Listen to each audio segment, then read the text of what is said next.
ചക്കര പൊന്നു ചക്കര പൊന്നു ഈ മാമിയുടെ പൊന്നു ആണോ? മാമിയുടെ പൊന്നു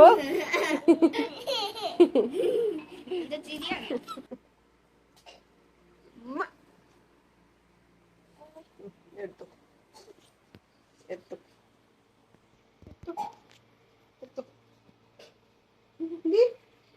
മാമിയുടെ പൊട്ട് മാമിയുടെ പൊട്ടെന്തി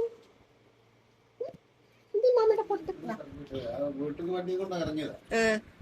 അതിന് കുറച്ചു നേരം ഇരുന്ന് ഒന്ന് നിരങ്ങി പിന്നെ ഒറ്റ വെടിയില്ല അവള് പിടിച്ചാൽ നിൽക്കൂ.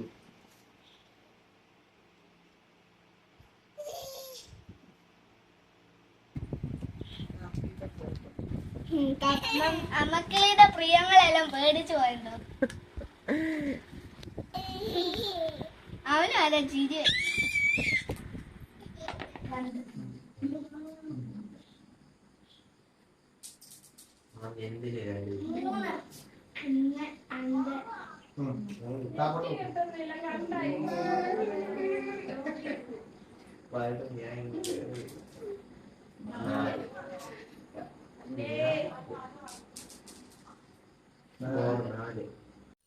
പ്രിയങ്ങളെ, അമ്മ കിളിയുടെ കൊച്ചു കൊച്ചു വിശേഷങ്ങളിലേക്ക് എല്ലാവർക്കും സ്വാഗതം. ഇന്ന് വീട്ടിൽ വന്നപ്പോ കുറച്ച് താമസിച്ചേ. എന്ന് വെച്ചാ മുത്ത് അങ്ങോട്ട് പോയേക്കുവായിരുന്നു, ആങ്ങളുടെ അടുത്ത്, കുഞ്ഞാനിക്കുട്ടിയുടെ അടുത്തായിരുന്നു. അന്നേരം അവരെല്ലാവരും കൂടെ രാവിലെ പത്തനംതിട്ടയൊക്കെ പോയി ആങ്ങളുടെ കയ്യിലെ സ്റ്റിച്ചൊക്കെ എടുത്തു. അപ്പൊ അതിനുവേണ്ടി ഹോസ്പിറ്റലിൽ വന്നിട്ട് അമ്മയുണ്ടായിരുന്നേ. അമ്മയ്ക്ക് നമ്മുടെ ഈ ഗ്യാസ് ഏജൻസിയിലെ മസ്റ്ററിങ് പരിപാടിയൊക്കെ ഉണ്ടല്ലോ, അപ്പൊ അതിന് വേണ്ടിട്ട് അമ്മയെ കൂടി അവര് മാമിയൊക്കെ പോയപ്പോ അമ്മയ്ക്ക് തന്നെ പോകാൻ വയ്യാത്തോണ്ട് അമ്മയും മാമിയും മാമനും ആങ്ങളെ എല്ലാരും കൂടി രാവിലെ പത്തനംതിട്ടയ്ക്ക് വന്നത്.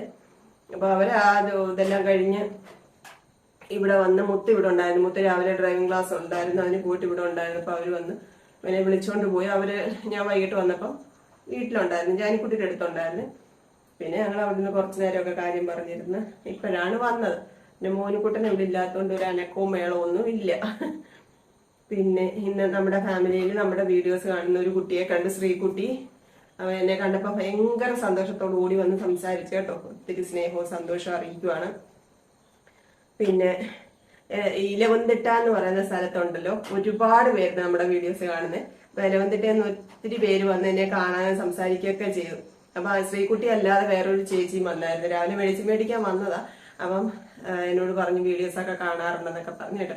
അപ്പൊ അവിടെ എനിക്ക് തോന്നി, ഞാൻ എന്നിട്ട് ആ ചേച്ചിയോട് പറയുകയും ചെയ്തു, ഇലവന്തിട്ടുള്ള ഒരുപാട് പേര് പരിചയപ്പെടാൻ വന്നിട്ടുണ്ടായിരുന്നു. അപ്പം ഇന്നും അതുപോലെ 2 പേരും ഇലവന്തിട്ട ഉള്ളവരാണ് കേട്ടോ. ആ വന്ന് സംസാരിച്ച ചേച്ചിയും ഇലവന്തിട്ടയാണ്, ശ്രീകുട്ടി ഇലവന്തിട്ടയാണ്. അപ്പം ഒത്തിരി സന്തോഷം വന്ന് സംസാരിച്ചവർ കേട്ടോ, ഒരുപാട് സന്തോഷം. ഞാൻ ഹോസ്പിറ്റലിൽ പോയ കാര്യങ്ങളൊക്കെ പറഞ്ഞ് പോസ്റ്റ് ഇട്ടിട്ടുണ്ടായിരുന്നു, വീഡിയോ ഇട്ടിട്ടുണ്ടായിരുന്നു. ശരിക്കും പറഞ്ഞാൽ അങ്ങനെ ടെൻഷനോ വിഷമോ ഒന്നുമില്ല കേട്ടോ. ഇതൊക്കെ നമ്മുടെ ലൈഫിന്റെ ഭാഗമായ കാര്യങ്ങളാണ്. അതിനകത്തൊന്നും അങ്ങനെ ചിന്തകളൊന്നുമില്ല. ഇനി എത്ര നാള് നമ്മൾ ജീവിക്കുന്നോ അത്രയും നാള് RCCയുമായിട്ടൊരു ബന്ധമുണ്ട്.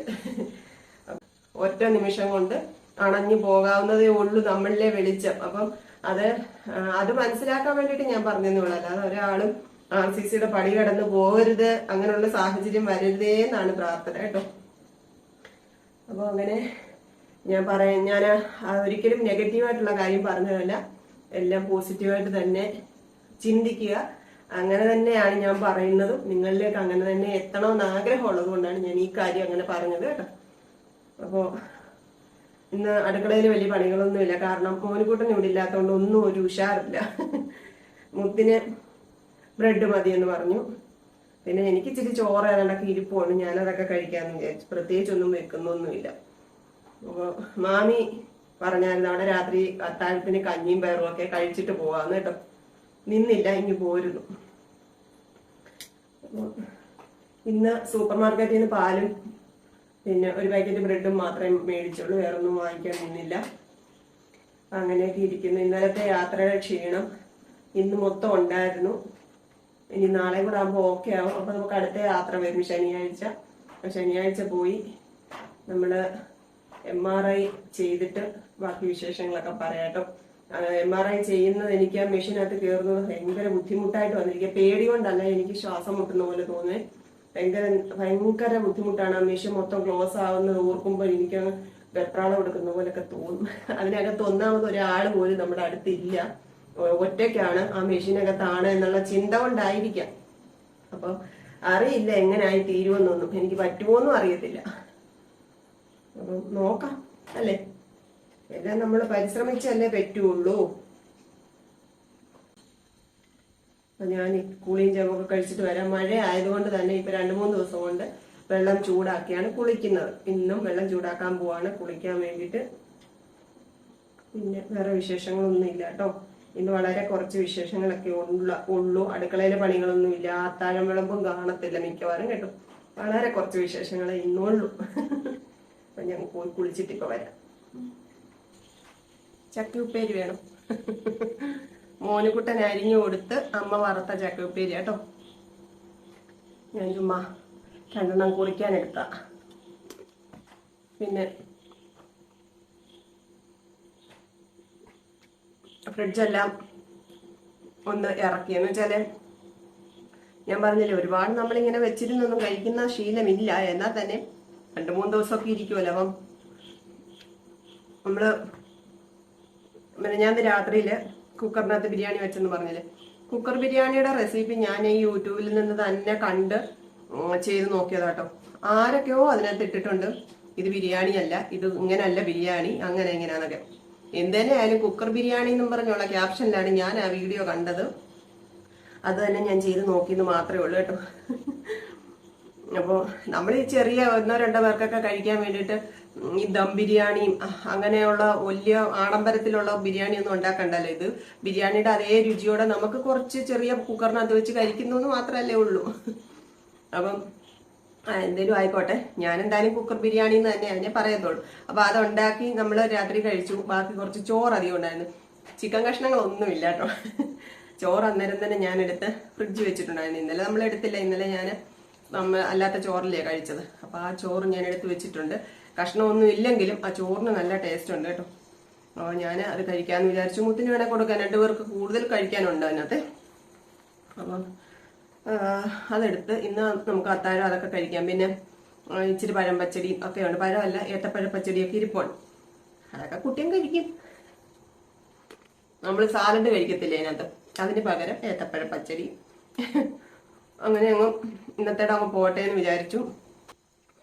മുത്തിന് ഞാൻ പറഞ്ഞില്ല, ആദ്യം തൊട്ടേ മനസ്സിൽ ഇങ്ങനെ ഒരു പ്ലാൻ എന്ന് വെച്ചാൽ BCAക്ക് പോകണമെന്നായിരുന്നു. അപ്പൊ കൊമേഴ്സ് കഴിഞ്ഞവർക്കുള്ള ഒരുപാട് കോഴ്സുകൾ വേറെ ഉണ്ടല്ലോ, CA, ACC, അങ്ങനെ കുറെ കോഴ്സുകളുണ്ട്. അപ്പൊ അതിന്റെ എല്ലാം നമുക്കിങ്ങനെ എൻക്വയറിയും കോളുകളും ഒക്കെ വരാറുണ്ട്. ഓരോ കോളേജിൽ നിന്നും വിളിക്കുന്നുണ്ട്. അപ്പൊ നമുക്ക് ആകെ കൺഫ്യൂഷനായി പോയായിരുന്നു. അപ്പം അതിന്റെ ഒരു കാര്യമൊന്നും തീരുമാനമാകാതെ ഒരു സമാധാനം ഇല്ല കേട്ടോ. വളരെ എന്താ പറയുന്നത്, അവന് എന്നോട് പറയുന്നത് ഒരുപാട് വർഷം, ഒത്തിരി വർഷം പഠിച്ചിരുന്നിട്ടൊന്നും കാര്യമില്ല. പഠിക്കുന്നത് തൊഴിൽ സാധ്യതയുള്ള നല്ല കോഴ്സായിരിക്കണം, ജോലി കിട്ടണം, അതാണ് അവന്റെ മനസ്സിൽ. അപ്പം അതിന് പറ്റിയ കോഴ്സ്, അവൻ ഇഷ്ടപ്പെടുന്ന രീതിയിൽ പഠിക്കാൻ പറ്റുന്ന ഒരു കോഴ്സ്, നമുക്ക് സൗകര്യപ്രദമായിട്ടുള്ള രീതിയിൽ ഒരുപാട് ദൂരെ അല്ലാത്ത ഏതെങ്കിലും കോളേജിൽ അഡ്മിഷനൊക്കെ കിട്ടി ഒന്ന് എന്താ പറയുന്നത്, അതൊന്ന് റെഡി ആവുന്നത് വരെ ഒരു മനസ്സിനൊരു, അതാണിപ്പോൾ എന്നെ മനസ്സിൽ അലട്ടിക്കൊണ്ടിരിക്കുന്നത് കേട്ടോ. കുറച്ച് ദിവസം കൊണ്ട് എനിക്ക് റിസൾട്ട് വരുന്നിടം വരെ, റിസൾട്ട് അറിയുന്നിടം വരെ അതായിരുന്നു മനസ്സിൽ. അതറിഞ്ഞതിന് ശേഷം ഇതാ ഇപ്പം എൻ്റെ മനസ്സിൽ ഇങ്ങനെ കിടന്നിങ്ങനെ എന്താ അലോസരപ്പെടുത്തിക്കൊണ്ടിരിക്കുക. എന്തെങ്കിലും പാകപ്പഴ അവന് ഈ പറഞ്ഞ രീതിയിൽ തന്നെ എത്രയും പെട്ടെന്ന് അവന്റെ ലൈഫ് ഒന്ന് സെറ്റിലാകത്തക്ക പോലെ എന്തെങ്കിലും ഒരു കോഴ്സിലേക്ക് അവനെ ഒന്ന് ആക്കിയെടുക്കുന്നത് വരെ എൻ്റെ മനസ്സിലിങ്ങനെ ആദ്യമാട്ടോ. ഇതിനകത്ത് തന്നെ കുറെ പേര് കുറെ കോഴ്സുകളുടെ കാര്യം പറഞ്ഞു. പിന്നെ നമ്മുടെ ഫേസ്ബുക്ക് അക്കൗണ്ടിലും കുറച്ച് പേര് മെസ്സഞ്ചറിനകത്തൊക്കെ മെസ്സേജ് അയച്ചു, ഇന്ന കോഴ്സ് പഠിക്കുക എന്നൊക്കെ പറഞ്ഞു. പക്ഷെ നമ്മൾ ഈ പറയുന്നതെല്ലാം നമുക്ക് എന്താ പറയുക, ആ രീതിയിൽ പോകാൻ പറ്റുമെന്ന് വരത്തില്ലല്ലോ. ചില കോഴ്സുകൾ നമുക്ക് താങ്ങാനാവാത്ത ഫീസുള്ള കോഴ്സുകളൊക്കെയാണ്. പിന്നെ ചിലതൊക്കെ ഒരുപാട് ദൂരങ്ങളിലാണ്. അങ്ങനെയൊക്കെ അങ്ങോട്ട് ശരിയാവുന്നില്ല. പിന്നെ കൂടെ ഉള്ളവരൊക്കെ ഡിഗ്രിക്കൊക്കെ പോവാണ്, BComനൊക്കെ പോകുന്നവരുണ്ട്. പക്ഷെ അവനതിന് ബികോമിന് പോകാനൊന്നും വലിയ താല്പര്യമൊന്നുമില്ല. എന്തെങ്കിലും പ്രൊഫഷണൽ കോഴ്സ് പഠിക്കണം എന്ന് തന്നെയാണ്. അപ്പോൾ അതൊക്കെ എത്രയും പെട്ടെന്നൊന്ന് റെഡി ആവാൻ എൻ്റെ പ്രിയങ്ങൾ പ്രാർത്ഥിക്കണം. ഞാൻ ഈ ഹോസ്പിറ്റലിൽ പോകുന്ന വിശേഷങ്ങൾ ഷെയർ ചെയ്യുന്നത് എനിക്ക് ആദ്യം ഉണ്ടായിട്ടോ എനിക്കതിനെപ്പറ്റി പേടിയുണ്ടായിട്ടോ ഒന്നുമല്ല കേട്ടോ. നിങ്ങൾ പലരും ഈ കാര്യങ്ങളൊക്കെ അറിയാൻ ആഗ്രഹിക്കുന്നവരായതുകൊണ്ട് ഞാൻ പറഞ്ഞു എന്നേ ഉള്ളൂ. അതൊക്കെ അതിൻ്റെ വഴിക്ക് അങ്ങ് നടന്നോട്ടെ. മുത്തിൻ്റെ അഡ്മിഷൻ്റെ കാര്യവും അതിനെ ചുറ്റിപ്പറ്റിയുള്ള കുറേ കാര്യങ്ങളുണ്ടല്ലോ, അതെല്ലാം ഒന്ന് നല്ല വഴിയെ നടക്കാൻ എൻ്റെ പ്രിയങ്ങൾ പ്രാർത്ഥിക്കണം കേട്ടോ. വേറെ ഒന്നും വേണ്ട. പിന്നെന്തോ വിശേഷം? വേറൊന്നുമില്ല. ഇന്ന് വലിയ എന്താ പറയുന്നേ, ഒന്നും പറയാൻ ഉള്ള ഒരു ഉഷാറില്ല. മോനുകുട്ടനാണെങ്കിൽ വഴക്കിട്ട് എന്നെ കൊണ്ട് ഏണിയും പാമ്പൊക്കെ മേടിപ്പിച്ചാലും. അപ്പം ഹോസ്പിറ്റലിൽ പോകുന്നതിൻ്റെ അന്ന് രാവിലെ അവന് കൊണ്ടുപോകാൻ വീട്ടിലിടാനുള്ള ഡ്രസ്സൊക്കെ എടുത്തൊരു ബാഗിനകത്ത് വെച്ച് കൂടെ ഈ ഏണിയും പാമ്പും ഈ ബോർഡെല്ലാം എടുത്ത് സെറ്റ് ചെയ്ത് വെച്ച് കേട്ടോ. അപ്പം ഞാൻ ചോദിച്ചു ഇതെവിടെ കൊണ്ടുപോകാം? അത് അങ്ങ് കൊണ്ടുപോവാ, അവിടെ അപ്പൂപ്പനുണ്ട്, ചിപ്പി ചേച്ചിയുണ്ട്, കൊച്ചോളി ചേച്ചിയുണ്ട്, ഞങ്ങളെല്ലാവരും കൂടെ കളിക്കാനാന്ന് പറഞ്ഞു കേട്ടോ. ഇപ്പം വിളിച്ചപ്പോൾ അവിടെ ഭയങ്കര കരച്ചിലാന്ന്. എന്തോ അറിയാം, ഏണിയും പാമ്പും കളിച്ച് തോറ്റുപോയി. അതിന് മാമനും അടി കിട്ടി, ചിപ്പിക്കും കിട്ടി, കൊച്ചോക്കും കിട്ടി, ഇടി അടി എല്ലാം കിട്ടി കേട്ടോ. എന്നിട്ട് അവിടെ നിന്ന് കരയുന്നു. ഞാൻ വിളിച്ചിട്ടൊന്നും ഒരു അനക്കവും ഇല്ല. കുറച്ച് കഴിഞ്ഞ് ശാന്തമായിട്ട് വിളിക്കാം എന്ന് വിചാരിച്ചു കേട്ടോ. എന്തേലും ഉള്ളത് ഇച്ചിരി കഴിച്ച് നമുക്ക് കിടക്കാം അല്ലേ. അവന് ബ്രെഡിൻ്റെ കൂടെ കഴിക്കാൻ മുട്ട വേണം, അത്രേ ഉള്ളൂ സംഗതി. അപ്പം എനിക്ക് അമ്മയ്ക്ക് വേണോന്ന് ചോദിച്ചു. എന്നാൽ പിന്നെ ആയിക്കോട്ടെ എന്ന് ഞാനും പറഞ്ഞു. അപ്പം എൻ്റെ കുക്കർ ബിരിയാണിയുടെ ചോറിൻ്റെ കൂടെ എൻ്റെ അത് ചിക്കനൊന്നുമില്ല, ചോറേ ഉള്ളൂ. അപ്പോൾ അതിൻ്റെ കൂടെ എൻ്റെ മുത്തുമണി വറുത്ത് തന്ന മുട്ടയും കൂട്ടി ഞാൻ ഇന്ന് അത്താഴം കഴിക്കാം. ഉപ്പിട്ടില്ലയോ? അപ്പോൾ ഇന്നത്തെ അത്താഴത്തിന് ഇതാണ്. ചോറും മുത്ത് വറുത്ത് തന്ന മുട്ടയുണ്ട്, പിന്നെ ഇത്തിരി ചമ്മന്തിപ്പൊടിയും കൂടെ എടുത്ത്. അപ്പോൾ നമുക്കിനി അടുത്ത വീഡിയോയിൽ വീണ്ടും കുറച്ച് കൊച്ചു കൊച്ചു വിശേഷങ്ങളുമായിട്ട് കാണാം. അതുവരെ എല്ലാവർക്കും ടാറ്റാ.